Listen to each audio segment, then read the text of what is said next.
Thanks, Anderson. I'm here with Senator Ted Cruz. First of all, is it nicer to be in your home state to do a debate than in other places? It is wonderful to be at home. You know, this was the first time I've slept in my own bed in a month. Right. And it was great to wake up with my girls jumping in bed with me to wake me up. It's the best alarm clock you can have. I love being home in Texas. And I saw you talking to your girls during the breaks. It was very sweet. But let's talk about the debate. Donald Trump said that he thought he had a good debate, especially considering the fact that both you and Senator Rubio were coming at him. I'm sure you disagree. How do you think it went? Well, look, I think this debate provided a lot of clarity. It became very clear that Donald Trump is not a good candidate to face Hillary Clinton. And he's not a good candidate to face Hillary Clinton because he's agreed with her on far too many issues. You know, it was really striking when we talked about Obamacare that Donald ran away from, for decades, he's argued for socialized medicine, basically the same government control of your health care Bernie Sanders advocates. Tonight on the debate stage, he ran away from it, and when I pointed it out, he did what Donald always does. He called me a liar because he doesn't like it when anyone points to his record. He's literally for 20 years had that position. I mean, that was astonishing to see him run away from it, and we saw that over and over again, whether it was on Obamacare, whether it was on amnesty and citizenship, whether it was on Libya, or whether it was on Israel, where he said he wouldn't stand with Israel. Instead, he agrees with Hillary Clinton that the United States should be neutral between Israel and the Palestinians. Those are positions that would fit well in the Democratic Party.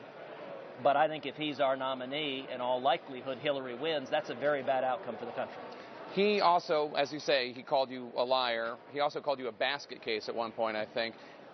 Since you won Iowa, he has been going at you really hard. Yeah. Before Iowa, he went after you on issues like your opposition to ethanol subsidies. But it's been very personal since then.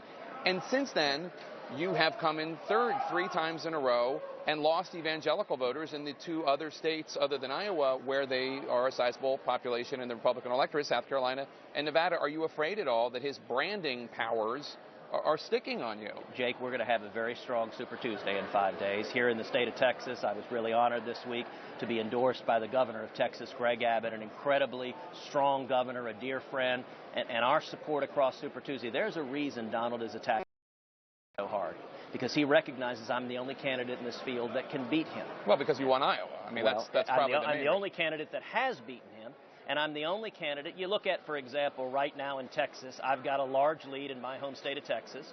Marco Rubio is down to Donald 15 points in his home state of Florida. If you can't win your home state, that's a problem. And so Donald's approach, he can't respond on substance. So what he just does is he attacks and he goes nasty, he goes personal, he throws insults. You know, it was amazing seeing him criticizing Vicente Fox for using profanity, given that this is a man who curses like a sailor as a presidential candidate. At the end of the day, listen, this has been fun with Donald in the race. It's entertaining. It's like going to the circus. You know, you've got acrobats and clowns and dancing bears. But the stakes are serious, right, Jake. If we get this wrong, you and I both have little kids. This election is about what kind of country our kids inherit. And Donald Trump, if he's our nominee, the last 10 polls, 8 out of the 10 he loses to Hillary Clinton. The last 10 polls taken nationally, 8 out of the 10 I either tie or beat Hillary Clinton. And, you know, we saw 2 examples going to ethics, one on tax returns.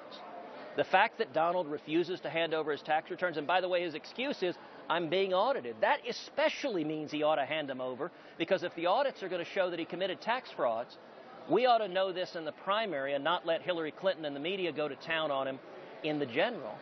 And then secondly, his support of the Clinton Foundation. Listen, the Clinton Foundation and the corruption there is going to be a major issue in the general election. And if Donald is our nominee, he can't raise that issue because Hillary will laugh at him and say, well, gosh, Donald, why did you donate to the Clinton Foundation? Mm-hmm. One other thing, Marco Rubio has gotten a lot of good marks from pundits this evening for his performance, including... I'm shocked because that has never happened that the TV pundits give Marco Rubio good marks.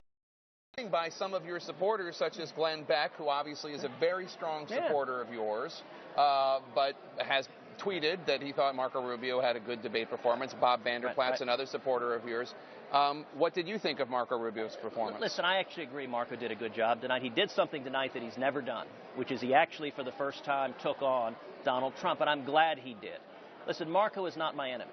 Marco and I are friends. Marco and I would both make a much better candidate and a much better president than would Donald. I like Donald personally. I mean, he's a charming guy, although he can turn on you in an instant. As you learn firsthand.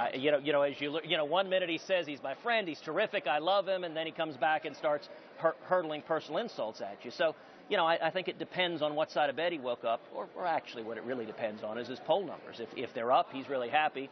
If his poll numbers dip, I mean, he really has a hard time with that. You were very strong against Donald Trump this evening, though. I would say it's probably fair to say that you were more forceful against him. Marco Rubio was especially more forceful because he's been holding his part. It's the first time. I was glad to see Marco doing that. That's important to have that clear distinction, and that was worthwhile. But both of you were stronger than you've ever been.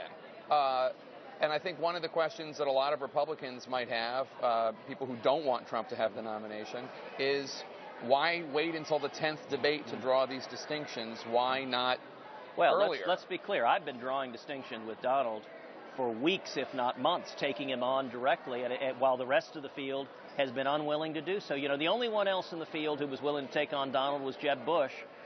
When I chatted with Jeb a couple of days ago, I said it was really a shame he wasn't going to be on the debate stage anymore because he was the only one other than me that had shown the backbone to take on Donald. So I was glad to welcome Marco to the debate for the first time, but that should have happened earlier, and for whatever reason the other candidates had been afraid to tangle. Well, to be fair to the other candidates, it's an elephant's graveyard of others who took him on. There is. Bobby Jindal, Lindsey Graham, Rick Perry, now Jeb Bush. Yeah. You have survived, of course. Well, not only survived, beaten him. And I think the question right now, we're headed into Super Tuesday.